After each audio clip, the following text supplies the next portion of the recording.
So guys, nandito kami sa Bali. Dito tour namin kayo dito sa aming napakagandang villa. Yes! Ay, papa-housewarming ni Lord. Yeah. With bedroom villa with pool. Located in Canggu. Yes, located in Chonggu. Ay, Chonggu pala. Alam ko Chonggu Ate, sorry. Ito kasi binili ng mom. So, pre-reserve na namin yung mga pitchel namin dati. Tanga! Ninuno mo yan. Ang ganda. Saan mo to nabili? Yung painting Oh na no, to? this is from a very famous artist. Oh my God. Sarah G. Uy, alam mo ang ganda ng bed kasi very Bali. Yung ganyan-ganyan. Yung ratan-ratan. No, ang tawag dyan is Solihia. Ano ka nag-search? Solihia. Papansin ka! Sino si Lance? This is Lance! Siyempre, yun yung mga gamit ko. Yes, ito yung mga... Nandyan na siya. Parang ang liliit na mga gamit mo. No, nakatupi sa 20 yan. Pinakagusto ko sa outfit ni PUD, yung tsinelas niya, te. Hindi naman yung tsinelas niya. Yung iniliit niya lang yung madumi niya.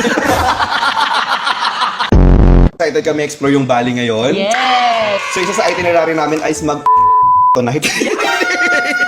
Joke lang. Mali!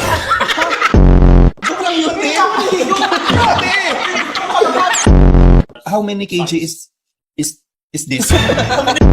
Guys, how's Bali so far for our second time? This is my fourth time. Ate, first lang. Ay, first. Na-enjoy ko siya Araw mo super. na, te. Fourth Pang day. fourth day. Kaya Oh, Four times ka na.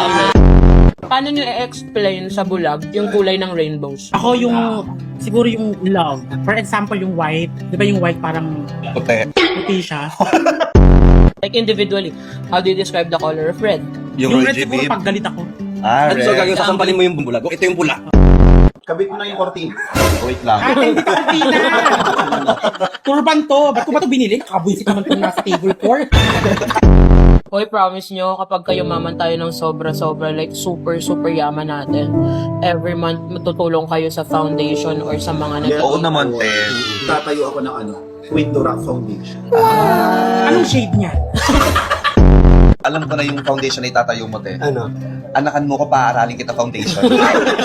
Tapos si Brel, te, Bantay Binata Foundation.